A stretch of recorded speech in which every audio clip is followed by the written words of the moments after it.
Students, welcome to another video. आज के video में हम लोग डिस्कस करेंगे प्रैक्टिकल क्रिटिसिज्म को, जो कि लिटरेरी थ्योरी का एक पार्ट है।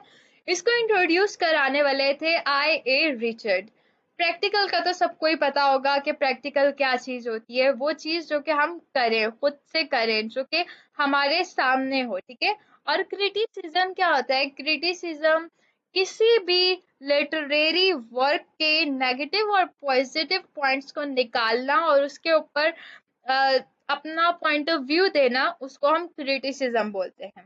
तो अभी आगे चलते हैं। सबसे पहले हमारे पास आ जाता है इसका इंट्रोडक्शन। आज हम इसका इंट्रोडक्शन और बैकग्राउंड देखेंगे, उसके साथ साथ इसके मेन ऑब्जेक्टिव्स और क्यों ये थ्योरी सक्सेसफुल नहीं रही वो भी हम डिस्कस करेंगे। अगर हम इसका इंट्रोडक्शन देखें तो practical criticism biographical, cultural, theoretical, textual और हिस्टोरिकल क्रिटिसिज्म से बहुत ज्यादा हटके है। वो हटके क्यों है? क्योंकि ये सिर्फ टेक्स्ट पर फोकस रखता है और जो रीडर होता है उसका फोकस सिर्फ टेक्स्ट पर होता है। वो ना तो राइटर की बायोग्राफी जानता है, ना उसे कल्चर का पता है कि किस कल्चर से राइटर बिलोंग करता है, और ना उस वर्क की कोई हिस्ट्री पता होती है।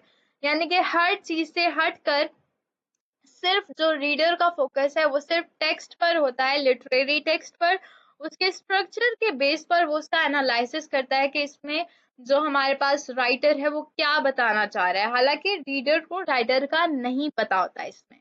आगे चलते हैं। प्रैक्टिकल क्रिटिसिज्म जो था ये एक ऐसा पार्ट था, ऐसी एक चीज थी जिसमें हमारा फोकस सिर्फ टेक्स्ट पर था, ठीक है, कि ये जो टेक्स्ट है ये लिटरेरी स्टैंडर्ड्स की को मीट कर रहा है कि नहीं, उसके मुताबिक है कि नहीं, इसकी ग्रामर ठीक है कि नहीं, इसकी पंचुएशन और ओवरऑल जो स्टाइल है उस पर हम लोग फोकस करते थे। For example, to analyse, interpret and examine a work of literature without focusing on biographical and historical context। मैंने आप लोगों को ये बात पहले भी बताई है, ठीक है। इसमें हम बायोग्राफी नहीं देखते, हम कोई हिस्टोरिकल कॉन्टेक्स्ट नहीं देखते, हम सिर्फ उस लाइन पर फोकस करते हैं कि इस लाइन को राइटर ने लिखा तो क्यों लिखा, उसके माइंड में क्या हो सकता है, ठीक है। तो इन सब चीजों को हम देखते हैं। अब यहाँ पर I.A. रिचर्ड ने एक टेस्ट किया था एक कैम्ब्रिज यूनिवर्सिटी के स्टूडेंट्स पर, कि उनको कुछ राइटर्स के वर्क्स दिए थे, ना उन्हें उन वर्क्स का नाम बताया था, ना उन्हें राइटर्स का नाम बताया था, ना कोई और चीज बताई थी, और कहा था कि इनका एनालिसिस करो। तो जब उन्हें एनालिसिस किया तो वो एनालिसिस उस एनालिसिस से काफी ज्यादा डिफरेंट था, जो कि राइटर को और बायोग्राफिक हिस्टोरिकल कॉन्टेक्स्ट को सामने रख के किया गया था। तो उनने उसकी बेस पर कहा कि ये वाला जो क्रिटिसिज्म है ये प्रैक्टिकल क्रिटिसिज्म है, और इसको उनने बेसिकली इंट्रोड्यूस कराया था 1928 में। यहाँ पर डेट भी मेंशन है। और उसके रिजल्ट से उनने इन क्रिटिसिज्म का नाम प्रैक्टिकल क्रिटिसिज्म रखा, क्योंकि वो रिजल्ट्स बहुत ज्यादा अलग थे। और दैट्स ऑल। और यहाँ पर इसका अगर हम एग्जाम्पल देखें XYZ पोएम में, फॉर एग्जाम्पल हमारे पास एक पोएम है जिसका नाम राइटर ने नहीं मेंशन किया, I.A. रिचर्ड ने नहीं मेंशन किया, और ये क्रिटिक है, यानी कि एक स्टूडेंट है जिसने उसका एनालिसिस करना है। और जब वो एनालिसिस करेगा तो वो टेक्स्ट को देखेगा, लिटरेरी डिवाइसेस को देखेगा, पर हिस्ट्री और बायोग्राफिकल कॉन्टेक्स्ट को नहीं देखेगा। ठीक है।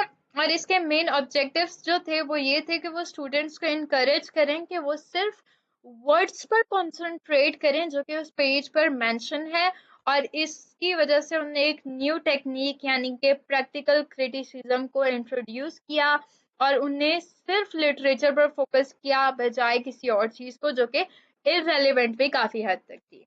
और इसने यहाँ पर ये थ्योरी अनसक्सेसफुल रही, क्योंकि काफी ज्यादा क्रिटिक्स ने इस थ्योरी को क्रिटिसाइज किया और कहा कि राइटर की बायोग्राफी और उसके साथ साथ उसके माइंड में क्या चल रहा था, उसका कल्चर और ये सारी चीजें बहुत ज्यादा मैटर करती हैं, क्योंकि उसके बगैर हम उस वर्क को अच्छे से कभी भी नहीं समझ सकेंगे, जिसकी वजह से ये लिटरेरी थ्योरी रिजेक्ट हो गई थी।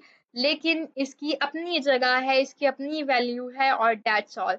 अगर आपने मेरे चैनल को सब्सक्राइब नहीं किया तो कर दें, और अगर वीडियो अच्छी लगी हो तो लाइक कर दें। अगर आपके पास कोई भी क्वेश्चन है, किसी भी टॉपिक पर वीडियो चाहिए तो आप कमेंट कर सकते हैं। Thank you so much for watching this video. Bye bye.